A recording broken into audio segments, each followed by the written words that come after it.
हरे कृष्ण. सर्वांचं स्वागत आहे.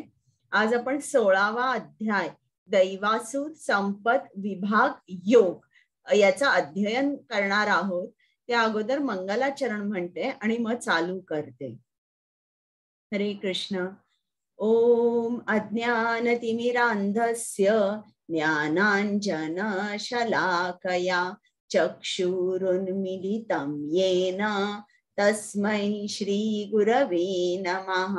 श्रीचैतन्यमनोभीष्टं स्थापितं येन भूतले स्वयं रूप गदामह्यं ददाति स्वपदान्तिकं. नम ओम विष्णुपादाय कृष्ण पृष्ठाय भूतले श्रीमते भक्ति वेदांत स्वामिन् इति नामिने.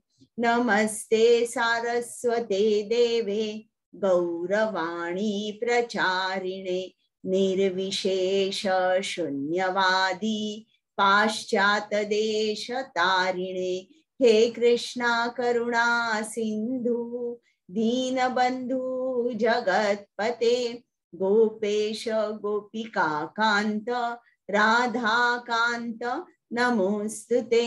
तप्त कांचन गौरांगी राधे वृंदावनेश्वरी वृषभानुसुते देवी प्रणमामि हरिप्रिये.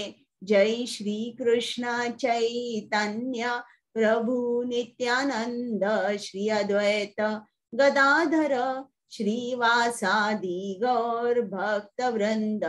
हरे कृष्ण कृष्ण कृष्ण हरे हरे हरे राम राम राम हरे हरे. बघता बघता किती लवकर दिवस गेले बघा. आजचा अध्याय झाल्यानंतर मग आता 2च अध्याय उरले. तर आता हा अध्याय सुरू करण्या अगोदर एक थोडस या अध्यायाचा बॅकग्राऊंड सांगते. बघा, प्रत्येक अध्याय जेव्हा आपण केलेला आहे तेव्हा कृष्णाने आपल्याला भरपूर चॉईस दिलेला आहे की तुम्ही जे काय कर्म करताय ते माझ्या आनंदासाठी करा. मग त्याच्यानंतर आपण भक्ती योगामध्ये बघितलं तर तिकडे खूपच चॉईसेस दिलेले आहेत आपल्याला. कर्म पण कसं करा, निष्काम कर्म करा. पहिल्यांदा अनन्य भक्ती करा, ते नाही झालं तर तुम्ही निष्काम कर्म करा. ते तुम्हाला शक्य नाही झालं, अनन्य भक्ती शक्य नाही झाली, साधना भक्ती करा. साधना भक्ती शक्य नाही झाली, निष्काम कर्म योग करा. माझ्यासाठी जरी तुम्हाला कर्म करायचं नसेल तर तुम्ही समाजासाठी काहीतरी करा चांगलं, पण फळाची अपेक्षा ठेवू नका. आणि प्रत्येक याच्यात कृष्णाने अगदी चॉईस दिलेला आहे. बघा, तुम्ही माझ्यासाठी कर्म केलं नाही ना तर मग तुम्ही कर्मामध्ये बांधले जाल. आणि ज्ञान योगामध्ये आपल्याला कृष्णाने सांगितलंय की तुम्हाला शंका असतील, शंका जर तुमच्या मनामध्ये आल्या ना तर या शंका तुम्ही गुरूंकडे जा. गुरुना नम्रपणे या शंका विचारा, शंकांचं निरसन करा आणि अशा तऱ्हेने तुम्ही पुढे जा आणि मग तुम्हाला माझी प्राप्ती होईल. तर अनेक तऱ्हेने कृष्णाने सौम्य शब्दात आपल्याला सांगितलंय की असं केलं नाही तर काय होईल. आता हा जो अध्याय आहे ना, दैवासुर संपत विभागीयो, यात कृष्णाने आपल्याला चॉईस दिलेला आहे की तुम्हाला दैवी गुण आणि राक्षसी गुण हे जर तुम्ही आत्मसात केले तर त्याचे परिणाम काय होतील. आणि उलट तर एक चेतावणी दिलेली आहे किंवा ताकीद केलेली आहे, जर राक्षसी गुण तुमच्यामध्ये असतील तर मात्र काय होईल की तुमचा सर्वनाश होईल. तर आता आपण डिटेलमध्ये बघूया की इकडे कृष्ण अर्जुनाला काय सांगणार आहे. त्या अगोदर ज्यांच्या आनंदासाठी मी भगवद्गीता तुम्हाला सांगते आणि ज्यांच्या आनंदासाठी तुम्ही भगवद्गीता ऐकता त्या श्री श्री राधा गोविंदांना आपण सर्वजण साष्टांग नमस्कार करूया. कृष्ण कृपा मूर्ती शील प्रभुपाद, ज्यांनी आपल्यासाठी गीता सोप्या शब्दात लिहून ठेवली.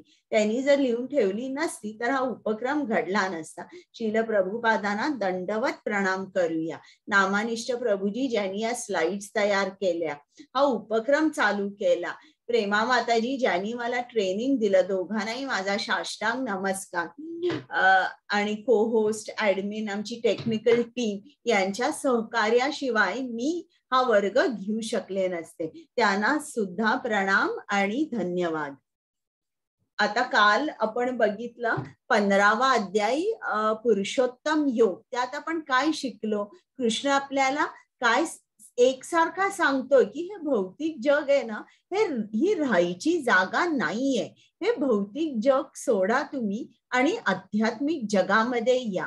मग भौतिक जगापासून अलिप्त व्हायचं असेल तर आपल्याला काय केलं पाहिजे? ज्ञान आणि वैराग्य, या दोन गोष्टी आपल्यामध्ये असल्या पाहिजे. भौतिक जगाबद्दल वैराग्य, भौतिक जगाबद्दल ज्ञान आणि आध्यात्मिक जगाबद्दल ज्ञान, हे जेव्हा आपल्यामध्ये असेल तेव्हा आपण हे भौतिक जग सोडू शकू. मग ज्यांना ज्ञान चक्षु आहेत त्यांना लक्षात येतं की एखाद्या माणसाचा मृत्यू झाल्यावर तो कुठे जाणार आहे, किंवा जे आता तो ज्या देहामध्ये आहे तो त्याला का प्राप्त झालाय. तर ज्ञान चक्षु ज्याला आहे ते समजू शकतात की जो जीवात्मा आहे त्याचं एकसारखं स्थलांतर होत असतं. आणि मग कृष्ण कोण आहे? कृष्ण आपला पालन करताय. तो आपल्या स्थूल शरीराची तर देखभाल करतच आहे, पण सूक्ष्म शरीराची सुद्धा देखभाल करत आहे. आणि मग त्याच्यानंतर वेदांत सूत्रांचा सार. वेदांत सूत्रांचा सार म्हणजे काय? की आपण कृष्णाला ओळखायचं, कृष्णाचं आपलं नातं काय आहे. आणि एकदा हे ज्ञान मिळाल्यावर एखादा भक्त जो असतो तो नेहमी कृष्ण सेवेमध्ये व्यस्त राहतो. तर काल आपण हे बघितलं. मग आजच्या अध्यायात काय आहे? कृष्ण आपल्याला सांगणार आहे दैवी गुण. हे जरा टायपो एरर आहे. दैवी गुण आणि राक्षसी गुण कोणकोणते आहेत? राक्षसी स्वभाव कसा असतो आणि राक्षसी क्रियाकल्पांचे परिणाम काय होतात, आणि आपणच चॉईस करत असतो. आपली उन्नती किंवा अधोगती याची निवड आपण करत असतो. तर हे सगळं आपण आज डिटेलमध्ये बघणार आहोत. एक सायकोलॉजी स्टडी आहे हा 16वा अध्याय. म्हणजे त्या अगोदर मी तुम्हाला सांगते राक्षस म्हणजे काय किंवा असुर म्हणजे काय. आपण आता बरेचदा सिरियल मध्ये वगैरे बघतो ते असुर वगैरे, रावण वगैरे दाखवताना असा मोठा उंच धिप्पाड माणूस, मोठ्या मिशा, काळे डोळे किंवा शिंग दाखवतात काही जणांना. तर असुर म्हटल्यानंतर आपली ती कल्पना, ते चित्र समोर येतं. पण असुर म्हणजे कोण आहे? की जो ज्याला देवाचं राज्य पाहिजे असतं, देवाकडे असणारी सर्व शक्ती हवी असते, पण त्याला देव नको असतो. देव म्हणजे परमेश्वर, बरं का. की त्याला जे जे काय कृष्णाकडे आहे ते सर्व काही पाहिजे असतं, पण कृष्ण नको असतो. याला असुर म्हणतात. आणि हा जो असुर असतो, आता आपल्याला सिरियल मध्ये बघून एक आपलं चित्र मनामध्ये असतं. पण आता हा अध्याय वाचल्यानंतर तुम्हाला समजेल असुर हा कोण असतो. गुणांनी ठरतो की हा माणूस असुर आहे की सूर आहे. मग कृष्ण आपल्याला इतकी या अध्यायात सायकोलॉजी स्टडी का देत आहे असुरांची? कारण आपल्याला समजलं पाहिजे की कोणकोणत्या गुणांनी एक माणूस असुर बनतो. आणि अशी जी असुर लोक असतात त्यांच्यापासून आपण खूप लांब राहिलं पाहिजे. कारण ज्याप्रमाणे म्हणतात ना इंग्लिशमध्ये, one rotten apple spoils the other. एक आंब्याची पेटी असेल आणि त्यात एक आंबा काळा झाला असेल, तर गृहिणी काय करते? तो काळा आंबा पहिला काढून टाकते, कारण जे चांगले आंबे आहेत ते सुद्धा खराब होऊ नये म्हणून. तर अगदी त्याचप्रमाणे कोण बोलतंय तर अगदी त्याप्रमाणे असुर हे आपल्याला गुणाद्वारे ओळखता आले पाहिजेत आणि आपण लक्षात आलं पाहिजे की अशा लोकांशी आपण संग केला नाही पाहिजे. कारण जर आपण असा संग केला तर ऑटोमॅटिकली आपण सुद्धा असुर होतो आणि मग आपली अधोगती होते. तर आता आपण हा डिटेल मध्ये बघूया अध्याय. स्वाती माताजी.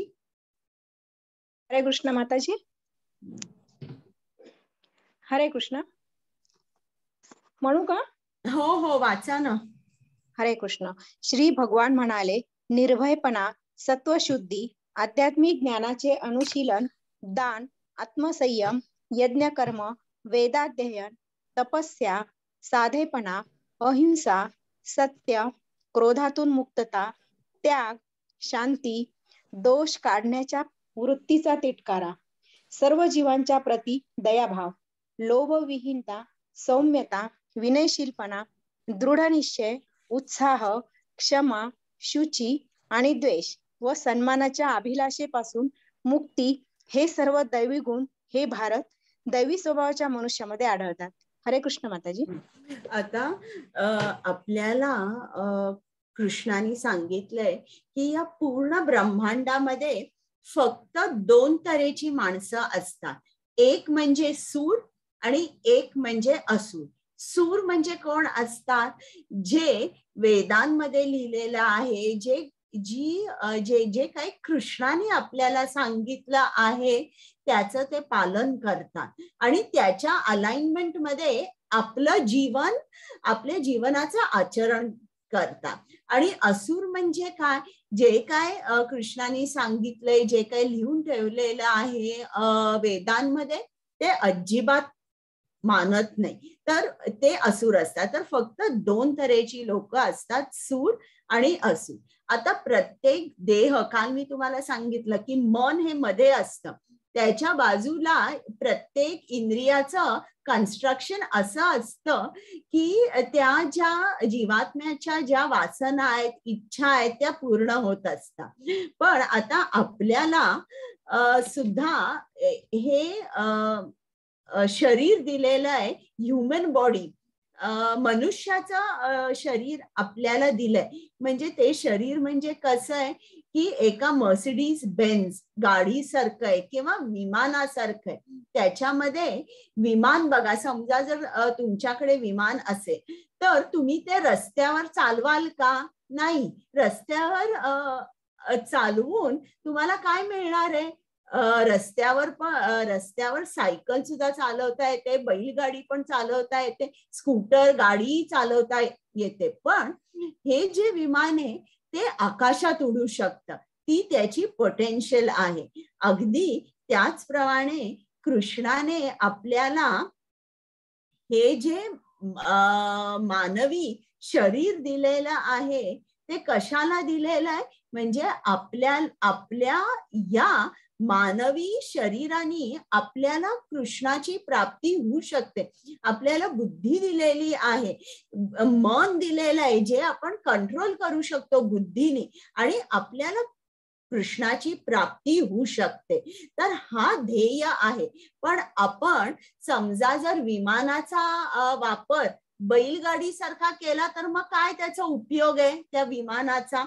तर अगदी त्याप्रमाणे आपल्याला लक्षात ठेवलं पाहिजे की आपल्याला जे मानवी शरीर आहे त्याचा वापर आपण कृष्ण प्राप्तीसाठी केला पाहिजे. मग कृष्ण प्राप्तीसाठी जर त्याचा वापर करायचा असेल तर मग आपण काय केलं पाहिजे? इकडे बघा, तुम्ही अनेक गुण दिलेले आहेत आणि निर्भयपणा, सत्वशुद्धी वगैरे, आत्मसंयम, हे जे गुण आहेत हे गुण आपण बाळगले पाहिजे. हे सगळे गुण दैवी गुण आहे. आता इकडे हा 16वा अध्याय 1 ते 3 श्लोकामध्ये हे सगळे गुण आले. हे 26 गुण आहे. हे 26च्या 26 गुण असल्यावर आपण म्हणू शकतो की आपण सूर आहोत किंवा आपल्यामध्ये दैवी गुण आहे. एक जरी गुण नसेल तर आपण म्हणू शकत नाही की मी माझा स्वभाव दैवी स्वभाव आहे असं म्हणू शकत नाही. आता हे गुण, सर्व गुण इतके याच्यावर विस्ताराने बोलता येतं, एक एक तास बोलता येतं, पण आता वेळ आपल्याला कमी आहे. तर निर्भयपणा म्हणजे हे जे गुण आहेत ना, हे प्रत्येक आश्रमामध्ये किंवा प्रत्येक माणसामध्ये हे गुण असायला पाहिजे.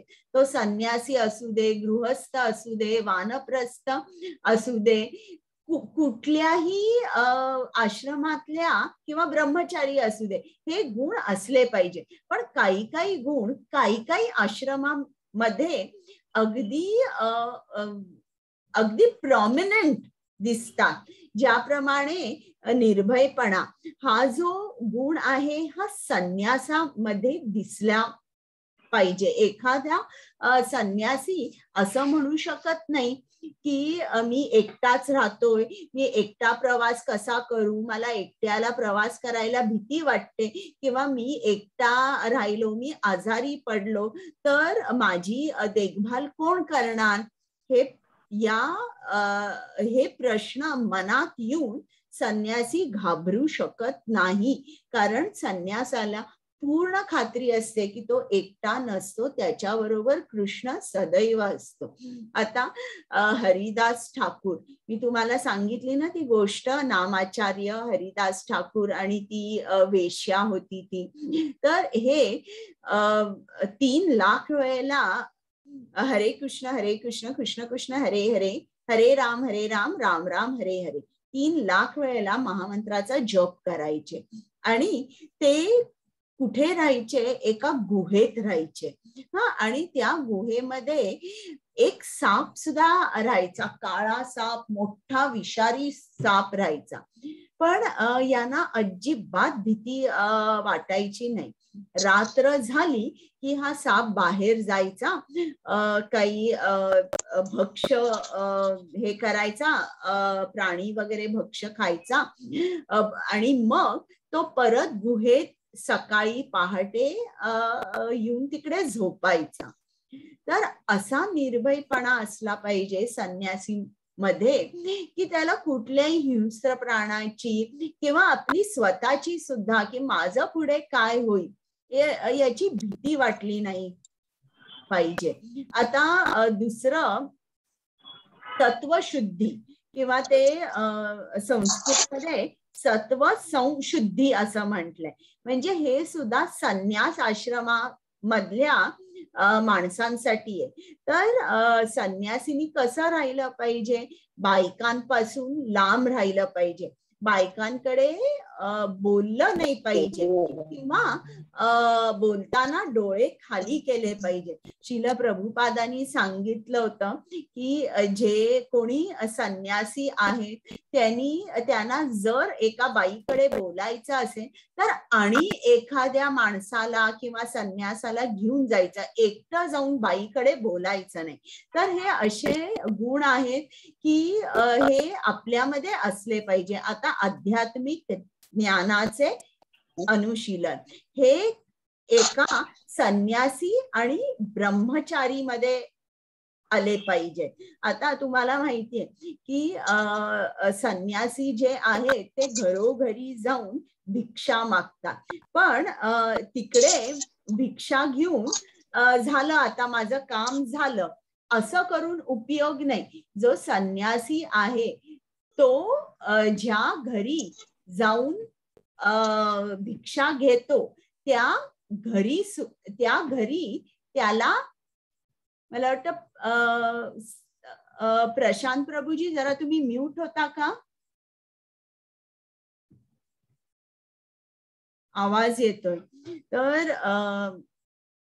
संन्यासी जे आहेत ते जेव्हा दुसऱ्यांच्या घरी जातात, फक्त भिक्षा घ्यायची की आपलं काम झालं असं नाही, तिकडे ज्या घरातून त्यांनी ज्ञान घेतलेलं आहे तिकडे जाऊन ज्या घरातून त्यांनी भिक्षा घेतली आहे तिकडे त्यांना कृष्ण ज्ञान दिलं पाहिजे.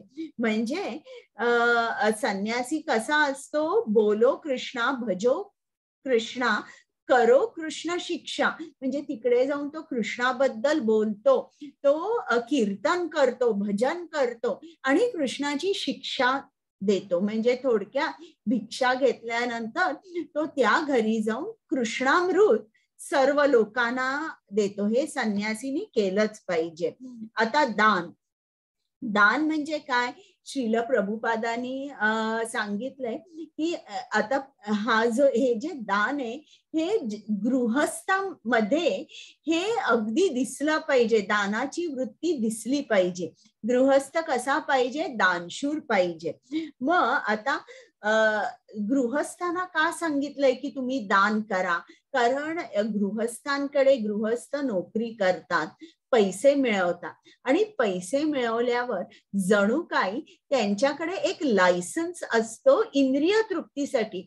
आज माझ्याकडे इतके पैसे, चला आज आपण सिनेमाला जाऊया, आपण वेकेशनला जाऊया, आपण टूरला जाऊया, आपण इकडे हॉटेलमध्ये जेवायला जाऊया, आपण छान छान कपडे घेऊया. म्हणजे इंद्रिय तृप्ती साठी जणू काय पैसे म्हणजे एक लायसन्स असतात. आणि मग असं जेव्हा आपण आपल्या स्वतःच्या इंद्रिय तृप्तीवर पैसे घालवतो म्हणजे आपण कृष्णापासून खूप लांब जातोय. आणि तुम्हाला माहितीच आहे ना की इंद्रिय तृप्तीमध्ये माणूस जेव्हा अडकतो तेव्हा त्याची ते 8 स्टेप फॉल डाऊन, त्याची एकदम अधोगती होते आणि तो भौतिक सागरामध्ये बुडतो. तर अशा तऱ्हेने गृहस्थांनी दान हे केलंच पाहिजे. आणि गृहस्थांनी दान केलं नाही, अजिबात केलं नाही तर काय होतं, त्याचं जे हृदय आहे ते दगडासारखं घट्ट होतं आणि दगडासारख्या घट्ट हृदयामध्ये ज्ञान प्रवेश करू शकत नाही. तर आणि खरोखर जे अजिबात दान करत नाही ना, तुम्ही बघा त्यांचं हृदय कसं असतं, ते हे ज्ञान ग्रहण करू शकत नाही. त्याच्यामुळे श्रील प्रभुपाद म्हणतात की आपण नेहमी दान केलं पाहिजे. आता उद्याचा अध्याय जो आहे 17वा अध्याय, त्याच्यामध्ये दानाबद्दल मी तुम्हाला जास्त माहिती देणार आहे. पण आपल्याला श्रील रूप गोस्वामींनी किती पैसे दान करायचे, आपल्यासाठी किती ठेवायचे, हे जे प्रिन्सिपल आहे किंवा हे हा जो ब्रेकअप आहे हे लिहून दिलेलं आहे. त्यांनी सांगितलंय की तुम्ही जे काय मिळवता त्यातले 50% तुम्ही 50% पैसे कृष्णाला दान करायचे, 25% हे तुमच्या पर्सनल इमर्जन्सीसाठी ठेवायचे आणि 25% तुमच्यावर जे अवलंबून आहेत, फॅमिली, तुमचे आई वडील असतील, पत्नी असेल किंवा तुमची मुलं असतील, यांच्यासाठी 25% ठेवायचे. तर असं करून इकडे त्यांनी अनेक गुण सांगितले. हे जे दैवी गुण आहे हे आपण आपल्यामध्ये बाळगायचा प्रयत्न तरी केला पाहिजे. पहिल्यांदा आपल्याला माहित नसतं की दैवी गुण हे कोणकोणते. मग हे जेव्हा तुम्ही श्रील प्रभुपादांचं तात्पर्य वाचाल तेव्हा मग तुम्हाला हे चांगलं लक्षात येईल. आता इकडे आत्मसंयम दिलंय. आत्मसंयम म्हणजे हे सुद्धा गृहस्थांमध्ये आहे, कारण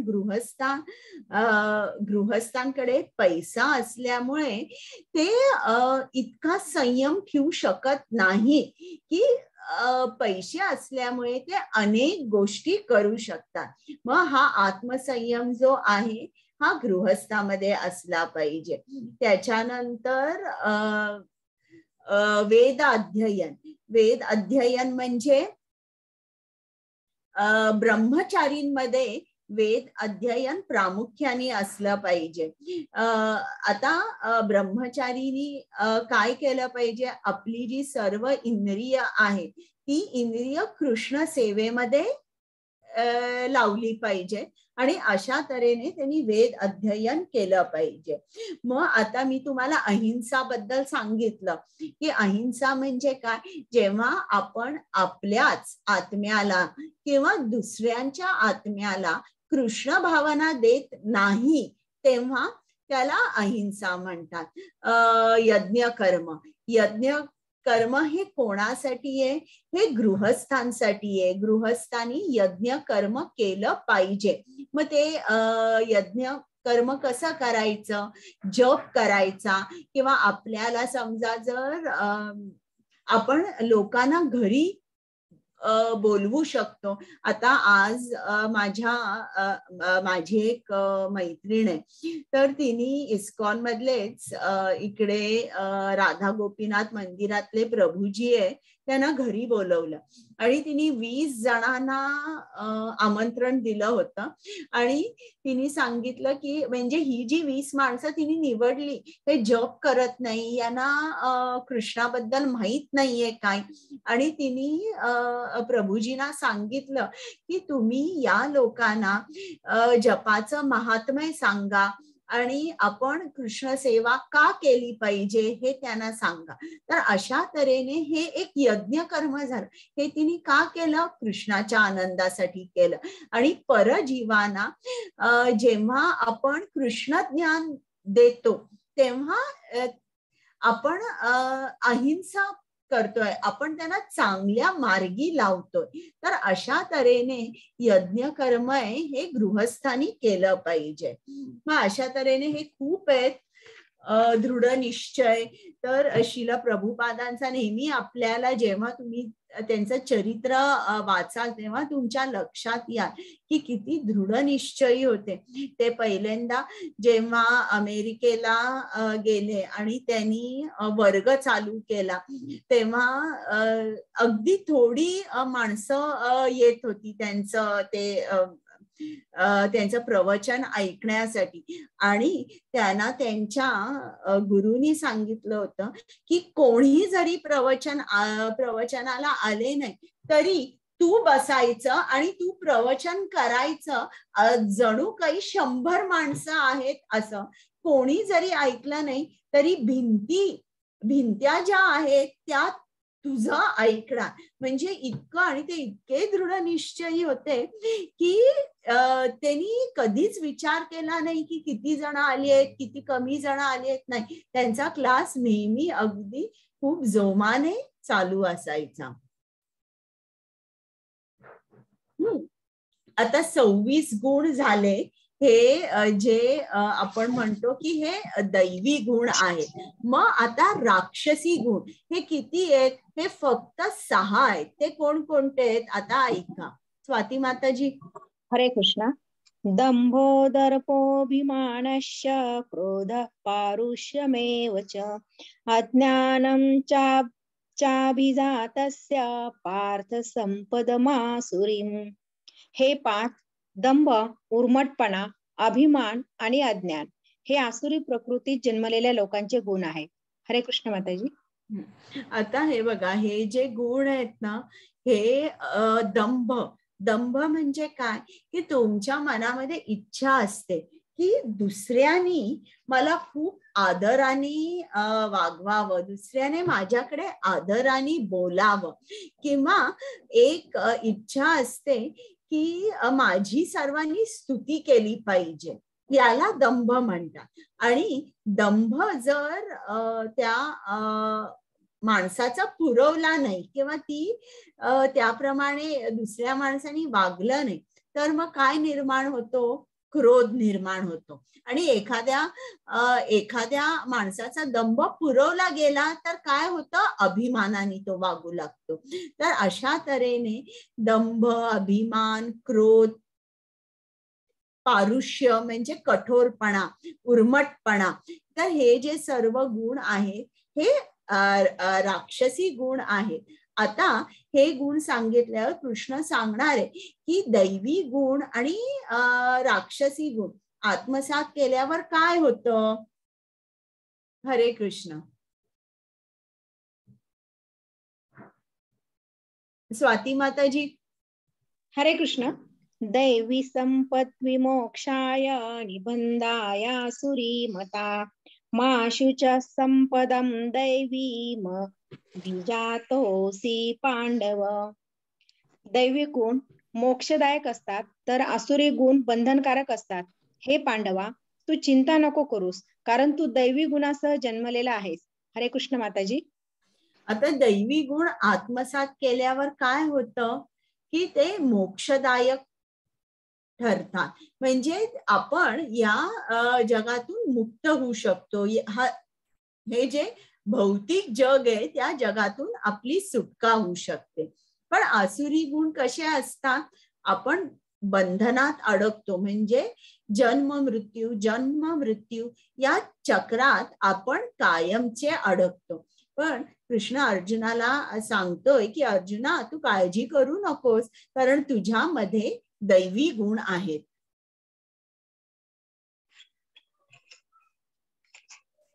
हरे कृष्ण. हरे कृष्ण. हे पार्थ, या जगतामध्ये दैवी आणि आसुरी असे 2 प्रकारचे जीव आहेत. मी यापूर्वीच तुला दैवी गुणांचे विस्तारपूर्वक वर्णन सांगितले आहे. आता माझ्याकडून आसुरी गुणांचे विवरण आहे. हरे कृष्ण माताजी. आता ऐकूया आपण आसुरी गुण. हरे कृष्ण. हरे कृष्ण. एक मिनिट. प्रवृत्तींच निवृत्तींच जनान विदुरासुराः न शौचं नापि चाचारो न सत्यं तेषु विद्यते. आसुरी प्रवृत्तीचे लोक काय करावे आणि काय करू नये हे जाणत नाहीत. सुचिरभूतपणा, सदाचार तसेच सत्यही त्यांच्यामध्ये आढळत नाही. हरे कृष्ण माताजी. आता ही ऍक्टिव्हिटी झाली की जे आसुरी लोक असतात ते काय करतात. पहिली गोष्ट म्हणजे ते गोंधळलेले असतात. त्यांच्या मनामध्ये क्लॅरिटी नसते. म्हणून काय करावे आणि काय करू नये हे ते जाणत नाही. आणि म्हणजे शास्त्र त्यांनी वाचलेली नसतात. त्यांची बुद्धी कशी असते, निश्चयात्मक नसते. त्याच्यामुळे ते योग्य ते करत नाहीत. नेहमी ते कुठला मार्ग घेतात, वाममार्गी जातात. त्यांच्यामध्ये सदाचार नसतो, सत्य बोलत नाही, स्वच्छता नसते. तर आता इकडे त्यांनी स्लाइड दाखवलेली आहे की हे सगळे ड्रिंक्स घेत आहेत. पण आता ड्रिंक्स घेतल्यानंतर त्यांना काय मिळणार आहे. त्यांना आनंद मिळत असेल थोडा वेळ, पण या आनंदाचा उगम कुठे आहे. आणि हा जो आनंद ड्रिंक्स घेऊन किंवा स्मोकिंग करून मिळतो तो किती छोटा काळ टिकतोय, पण मला आनंद पूर्ण टिकायला हवा इतका ते विचार करत नाही. आणि गोंधळले असल्यामुळे ते ज्ञान नसल्यामुळे ते जाणत नाहीत की आपण हे चुकीचं करतोय.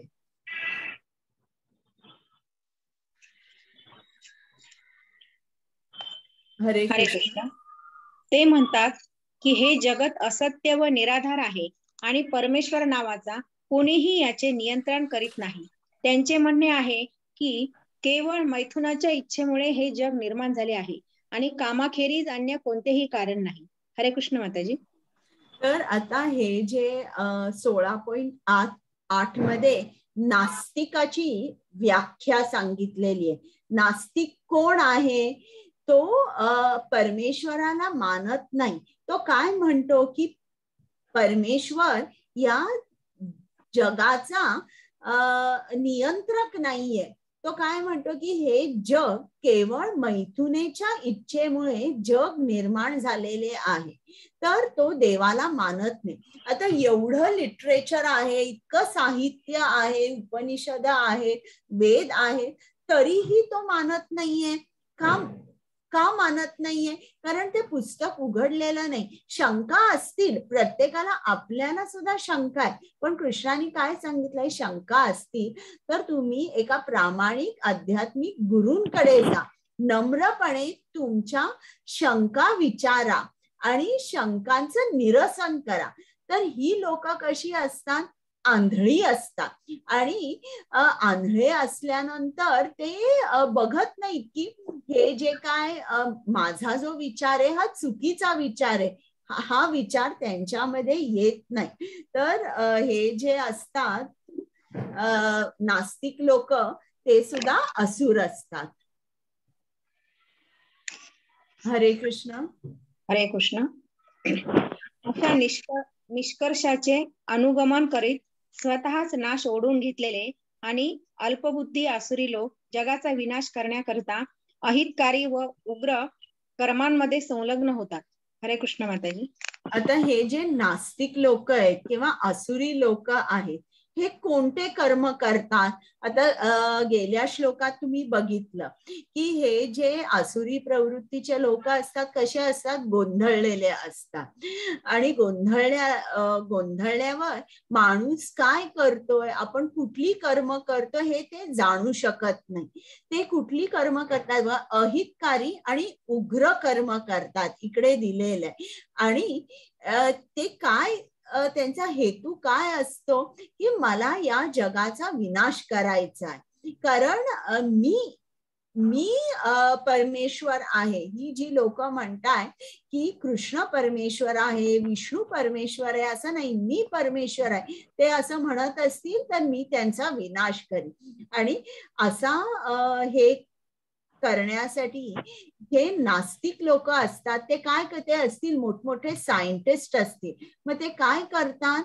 न्यूक्लिअर बॉम्ब्स तयार करतात, न्यूक्लिअर मिसाईल्स तयार करतात, ज्यांनी गावचे गाव, शहर आणि शहर उद्ध्वस्त होतात.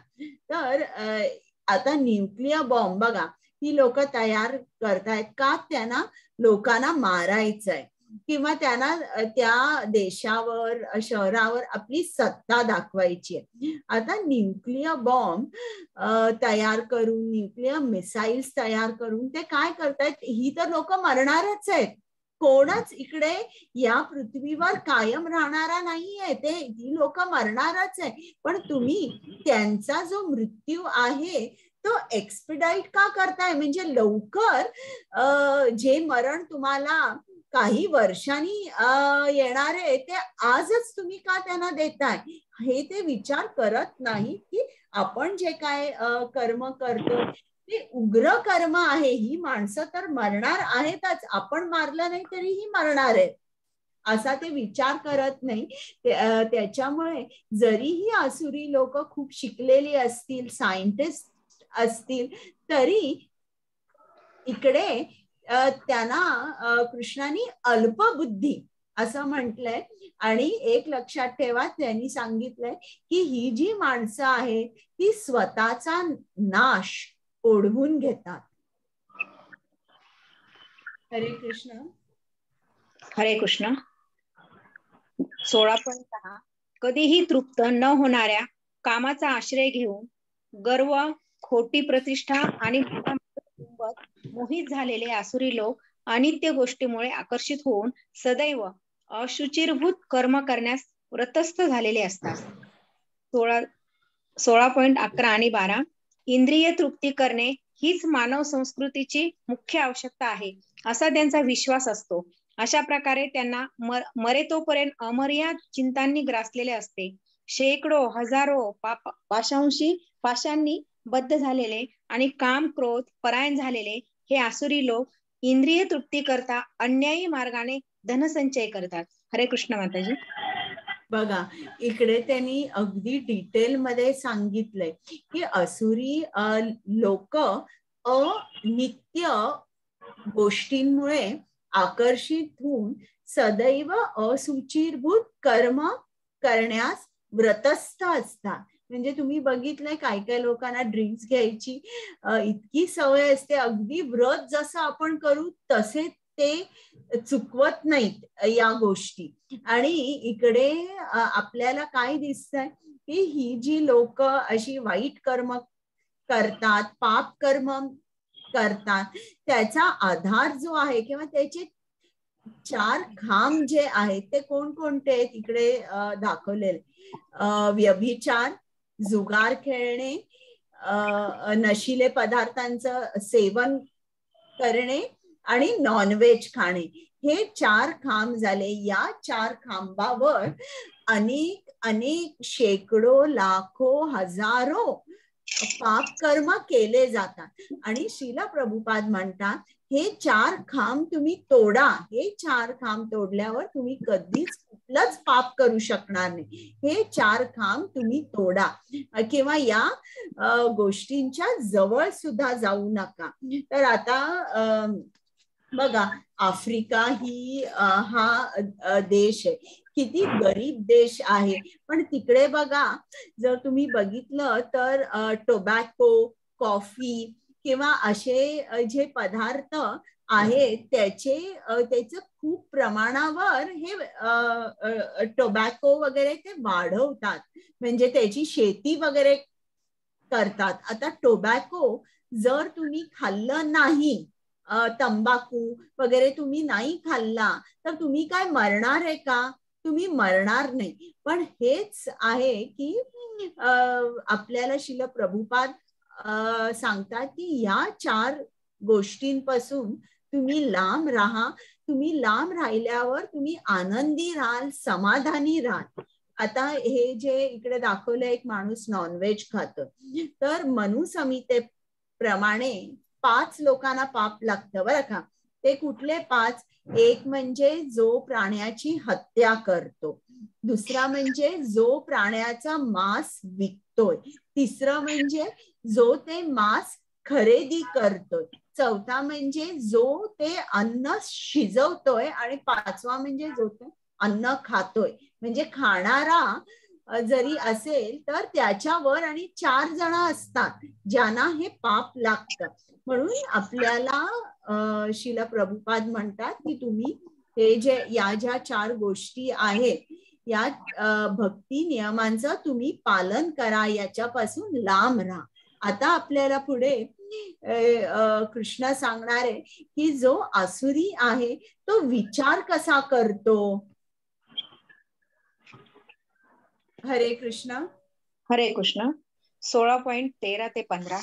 आसुरी मनुष्य विचार करतो की आज माझ्याकडे इतकी संपत्ती आहे आणि माझ्या योजनेनुसार मी अधिक संपत्ती प्राप्त करेन. हे इतके धन माझ्याकडे आहे आणि भविष्यात ते उत्तरोत्तर वाढेल. हा माझा शत्रू आहे आणि मी त्याला मारले आहे आणि माझे इतर शत्रूही मारले जातील.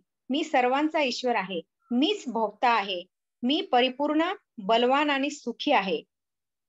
माझ्या आजूबाजूला माझे वैभवशाली नातलग असलेला मीच धनाढ्य मनुष्य आहे. माझ्यासारखा बलवान आणि सुखी इतर कोणीही नाही. मी यज्ञ करेन, मी दान देईन आणि त्याप्रमाणे मी मौजमजा करेन. अशा प्रकारे आसुरी लोक अज्ञानाने मोहित झालेले असतात. हरे कृष्ण माताजी. बघा, आता आपण सुद्धा असुर आहोत. मग आपण कुठे फिट होतोय? आपण पण असं बघतोय का? आता माझा इतका बँक बॅलन्स आहे, आता 5 वर्षांनी तो इतका झाला पाहिजे, किंवा आता माझ्याकडे 1 फ्लॅट आहे, आता आणि 5 वर्षांनी माझ्याकडे 2 फ्लॅट असले पाहिजे, किंवा आता माझ्याकडे ही गाडी आहे, आता 5 वर्षांनी माझ्याकडे ही गाडी असली पाहिजे, माझं इतकी संपत्ती माझ्याकडे आली पाहिजे. असे सारखं आपण विचार करतोय का? आपल्याला आधार पैशाचा, परिवाराचा वाटतोय का? आणि आपल्याला कृष्णाचा आधार किती वाटतोय की अजिबात वाटत नाही. कृष्णाचा आधार जर आपल्याला अजिबात वाटला नाही तर काहीतरी आपली विचारधारणा जी आहे ती चुकीची आहे. आधार पैशाचा, परिवाराचा थोडा वाटला पाहिजे, पण आपल्याला तो थोडासा नाही वाटत, तो आपल्याला खूप जास्त वाटतो. आपण पैशावर अवलंबून आहोत असं आपल्याला वाटतं. खरं तर आपण कृष्णावर अवलंबून असतो. कृष्णच आपल्याला पैसे मिळवण्याची बुद्धी देतो, पण ती बुद्धी कोणाकडून येत आहे, पैसे आपण कोणामुळे मिळवू शकत आहे, ती गोष्ट मात्र आपण पूर्ण विसरतो. आणि मग त्याच्यानंतर आपण काय विचार करतो, समजा जर एखादा बिझनेसमॅन असेल आणि एका दुसऱ्या माणसाने तोच बिझनेस काढला, आता दोघांचाही बिझनेस आहे. मग एक बिझनेसमॅन काय म्हणतो, हा दुसरा बिझनेसमॅन माझा शत्रू आहे, त्याचा बिझनेस मी आता पूर्ण संपवला पाहिजे, मी त्याला मारले पाहिजे. आणि असं हे जे इकडे सांगितलंय ना, मी सर्वांचा ईश्वर आहे, हा माझा शत्रू आहे, मी त्याला मारले आहे, हे जे आहे ना, हे बॉलिवूड बघा, कुठलेही सिनेमा असतात ना, ते सगळे याच्यावर प्रिन्सिपलवर किंवा या थीमवर ती रचना असते, ती गोष्ट असते. मीच भोगता आहे, मीच परिपूर्ण बलवान सुखी आहे. तर हे जे सर्व आहेत ना, आपल्यामध्ये सुद्धा आपली जी विचारधारणा असते कुठे ना कुठेतरी इकडे मिळत असते. आणि इकडे बघा, जो असा असुर असतो तो नेहमी काय विचार करतो, मी यज्ञ करेन, मी दान देईन आणि याप्रमाणे मी मजा करेन. बघा, कितीतरी लोक असतात ते खूप धनाचा संचय त्यांनी केला असतो, पण पण त्यांनी अगदी चुकीच्या मार्गाने हे धन मिळवलेले असते. आणि नंतर आपल्याला काय दिसतं की ही लोक दान पण खूप करत आहेत, दान पण खूप करत आहे, पण ते अयोग्य आहे. आपल्याला आपल्या गुरूंकडून जाणून घेतलं पाहिजे की कर्तव्य कसं करायचं, आपलं कुठे चुकतंय हे आपण जाणून घेतलं पाहिजे. इकडे बघा, रावण आहे. आता रावण हा शंकराचा खूप मोठा भक्त होता. आणि त्याची जी बहीण आहे शूर्पणखा, ती एकदा त्याच्याकडे आली आणि तिने सीतेचं खूप खूप स्तुती केली, ती इतकी सुंदर आहे, सुंदर आहे. आणि अशी स्तुती करून जेव्हा त्यांनी ही स्तुती ऐकली, तेव्हा त्याच्यामध्ये इच्छा प्रकट झाली की मी सीतेचा हरण करीन आणि तिला माझ्याकडे घेऊन येईन. आता हे बघा, हे त्यांनी फक्त ऐकलं होतं, त्यांनी सीतेला बघितलं सुद्धा नव्हतं. तर हा ऐकण्याचा परिणाम होतो. जेव्हा आपण कृष्णाबद्दल श्रवण करतो, तुम्ही शिल प्रभुपादांचं prabhupadwani.org ही साईट आहे, तिकडे जाऊन तुम्हाला त्यांचे अनेक ऑडिओज व्हिडिओज मिळतील. तर तुम्ही ऐका, 15 मिनिटं ऐका आणि ती जी वाणी तुमच्या कानातून आज जाईल, तुमचं हृदय पूर्ण बदलून जाईल. आणि तुम्ही काय ऐकता, कोणाचं ऐकता, याला खूप महत्व आहे. जेव्हा तुम्ही एका प्रामाणिक आध्यात्मिक गुरुचं ऐकता, तेव्हा मात्र तुमच्या हृदयाचं रूपांतर होतं, ट्रान्सफॉर्मेशन होतं. आणि कृष्णाचं ऐकल्याबरोबर आपलं हृदय जे आहे, जे अगदी दगडासारखं होतं, आता ते हळूहळू हळू मऊ होतं. आणि जे मऊ हृदय असतं, लोण्यासारखं हृदय असतं, ते कृष्ण चोरून घ्यायला येतो. तर आपल्याला जेव्हा कृष्णाकडे जायचं असेल, तेव्हा आपल्याला खूप लक्षात घ्यायला पाहिजे की ही आपली इंद्रिय जी आहे, इंद्रियांनी काय ऐकलं पाहिजे, डोळ्यांनी काय बघितलं पाहिजे, याला महत्व दिलं पाहिजे. तिकडे आपण आत्मसंयम दाखवला पाहिजे. हरे कृष्ण. 16.16 या प्रकारे अनेक चिंतांनी भ्रांत झालेले आणि मोहजालामध्ये बद्ध झालेले आसुरी लोक इंद्रिय तृप्तीमध्ये अत्याधिक आसक्त होतात आणि नरकामध्ये पतित होतात. हरे कृष्ण माताजी. तर हे जे असुरी लोक असतात, यांचं काय होतं की अनेक चिंतांनी त्यांना अनेक इच्छा उत्पन्न होतात आणि त्या ज्या इच्छा आहेत, त्या इच्छा त्यांना पूर्ण न झाल्यामुळे ते कसे होतात, ते अधिक भ्रमित होतात आणि जन्म मृत्यूच्या चक्रामध्ये अडकतात आणि वाईट गोष्टी करायच्या प्रयत्न करतात आणि मग नंतर नरकामध्ये त्यांचं पतन होतं.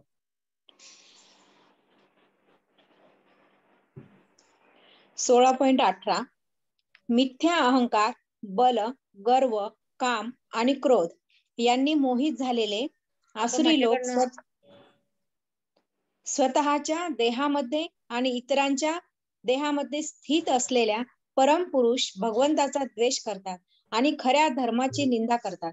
हरे कृष्ण माताजी. तर इकडे आता सांगितलेलं आहे की हे जे आसुरी लोक आहेत यांच्यामध्ये मिथ्या अहंकार. एक मिनिट, कोणाचा ऑन आहे?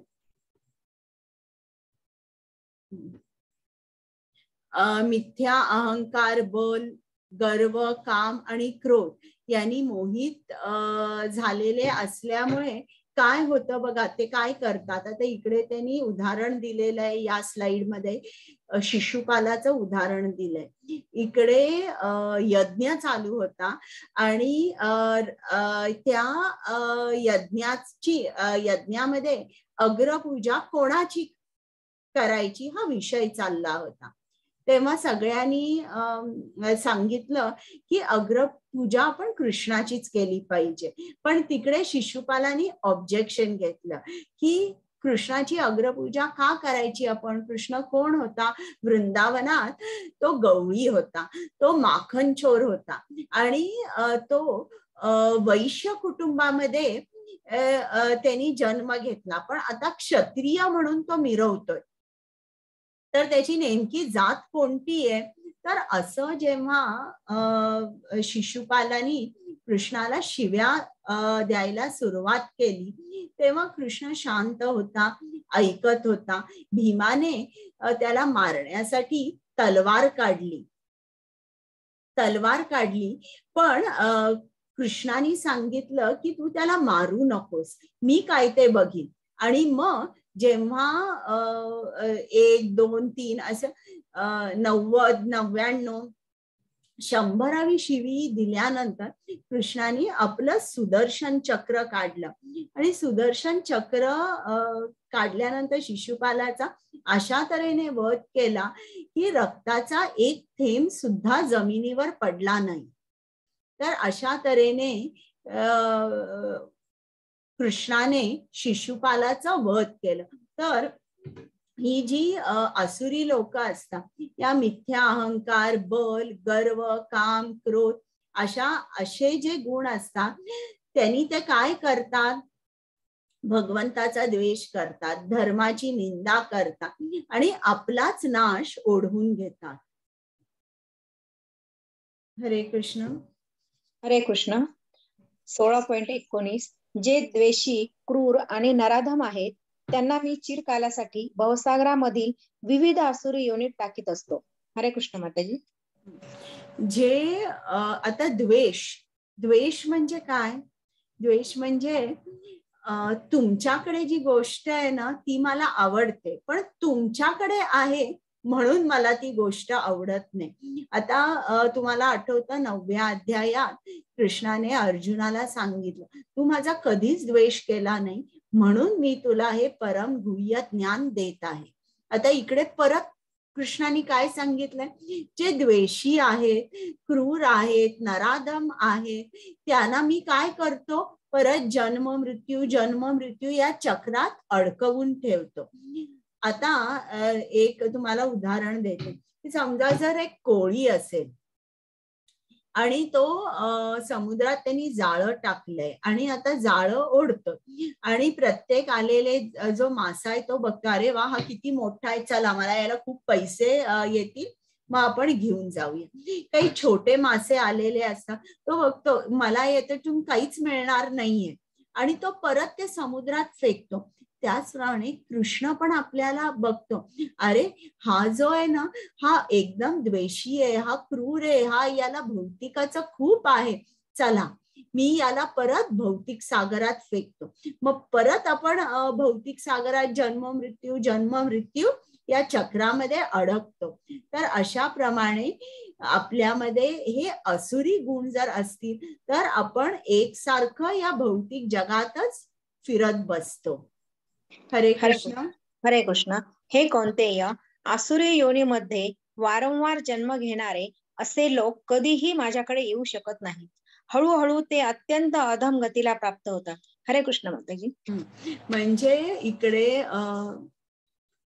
कृष्ण आपल्याला ताकीद करतोय, बघा तुमच्यामध्ये जर तुम्ही आसुरी गुण तुमच्यामध्ये असले तर तुम्ही एकसारखे या भौतिकामध्ये जन्म घेणार आणि तुम्हाला माझी प्राप्ती होऊच शकणार नाही. म्हणजे आणि अत्यंत अधम गतीला आपण जातो. म्हणजे काय, पशु योनीमध्ये आपण जातो जिकडे अंधकार असतो. हरे कृष्ण. हरे कृष्ण. त्रिविधम नरकस्येदं द्वारं नाशनमात्मनः कामः क्रोधस्तथा लोभस्तस्मादेतत्त्रयं त्यजेत. काम, क्रोध आणि लोभ ही नरकामध्ये जाण्याची 3 द्वारे आहेत. प्रत्येक बुद्धिमान मनुष्याने त्यांचा त्याग केला पाहिजे, कारण या तिन्हीमुळे आत्म्याचा विनाश होतो. हरे कृष्ण माताजी. आता पुढे आपल्याला कृष्णाने सांगितलंय की काम, क्रोध आणि लोभ ही 3 द्वारे जी आहे ती आपल्याला कुठे घेऊन जातात, नरकात घेऊन जातात. म्हणून आपण नेहमी काम, क्रोध, लोभ याचा त्याग केला पाहिजे. मग त्याग कसा करायचा, आपल्यामध्ये असंख्य इच्छा असतात, त्या सर्व कृष्णाकडे वळवायच्या. आपल्याला इच्छा झाली पाहिजे की मला कृष्ण कथा आणि ऐकायची आहे, मला आणि जप करायचा आहे, मला संकीर्तन करायचे, कृष्णाची सेवा केली पाहिजे. क्रोध पण काय, कृष्णासाठी तो वापरला पाहिजे. आपला जप झाला नाही तर आपल्याला राग आला पाहिजे की माझा जप का नाही झाला. कुठेतरी आपण डायरीमध्ये लिहून ठेवला पाहिजे की माझा जप का नाही झाला. आणि लोभ सुद्धा आपल्याला कसला असला पाहिजे की मला आणि कृष्ण सेवा करायची आहे. तर अशा तऱ्हेने जर आपल्यामध्ये हे 3 गुण असतील ते कृष्णाकडे आपण डायव्हर्ट केले पाहिजे. हरे कृष्ण. हे कौंतेया, जो मनुष्य नरकाच्या या 3 द्वारातून सुटला आहे तो आत्मसाक्षात्कारासाठी श्रेयस्कर असे कार्य करतो आणि क्रमशः परम गतीला प्राप्त होतो. हरे कृष्ण माताजी.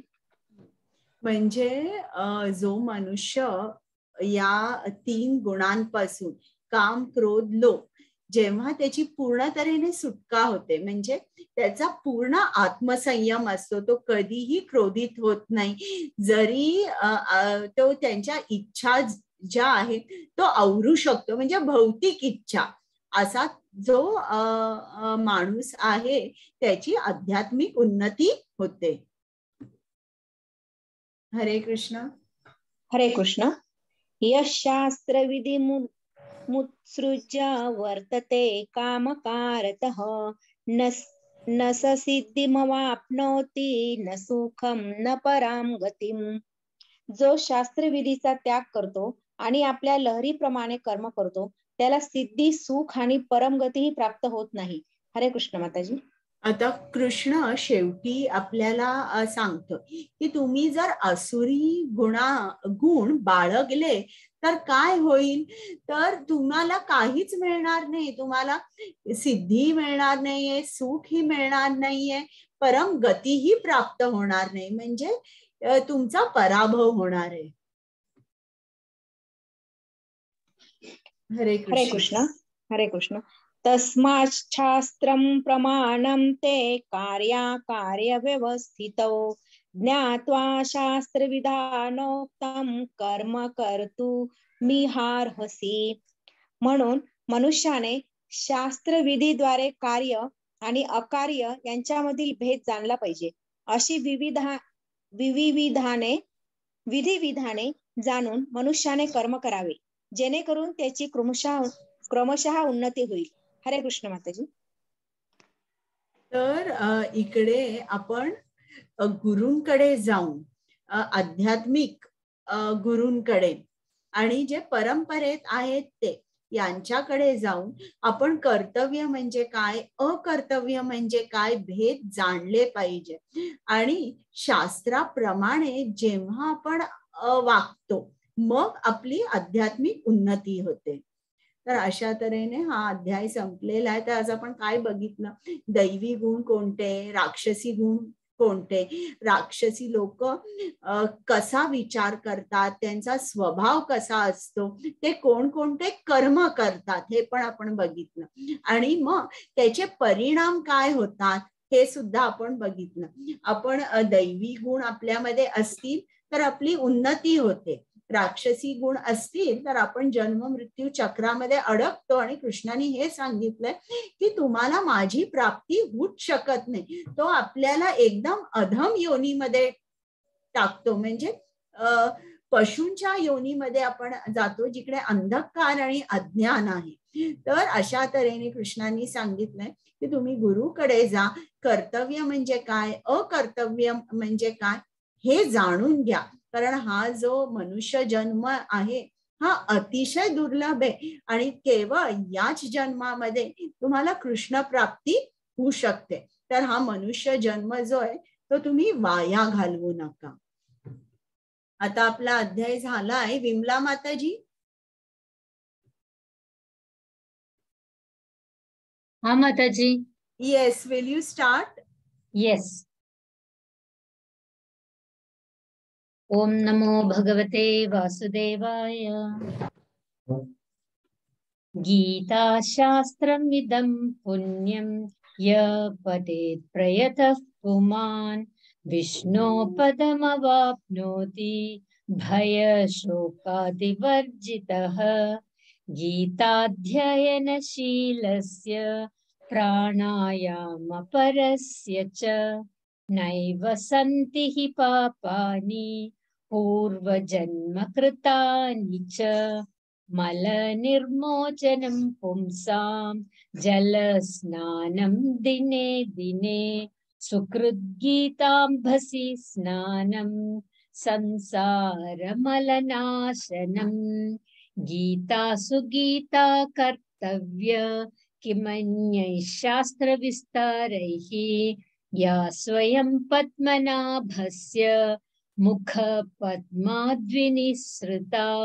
भारतामृत सर्वस्वं विष्णोर्वक्त्राद्विनिस्मृतं श्रुतं. गीता गंगोदकं पीत्वा पुनर्जन्म न विद्यते. सर्वोपनिषदो गावो दोग्धा गोपालनन्दनः. पार्थो वत्स सुधीर्भोक्ता दुग्धं गीतामृतं महत्. एकं शास्त्रं देवकी पुत्र गीतम् एको देवो देवकी पुत्र एव. एको मन्त्रस्तस्य नामानि यानि कर्माप्येकं तस्य देवस्य सेवा. ओम सर्वं कृष्णार्पणमस्तु. हरे कृष्णा. थँक यू विमला माताजी. नमस्ते माताजी, धन्यवाद. बरं, आता तुमचे काही प्रश्न आहेत का?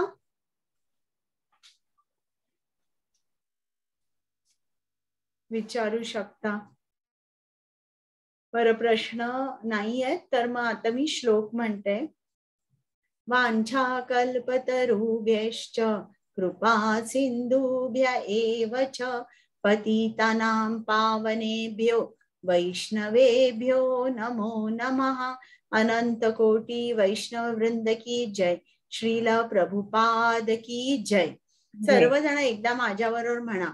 हरे कृष्णा हरे कृष्णा कृष्णा कृष्णा हरे हरे हरे रामा हरे रामा रामा रामा हरे हरे. हरे कृष्णा. हरी बोल. छान वाजवली. धन्यवाद माताजी, सेवा दिल्या, चान्स दिला सेवा देण्याच्या त्याबद्दल. बरं, हरे कृष्ण. उद्या आपण याच वेळेला भेटूया. हरे कृष्ण.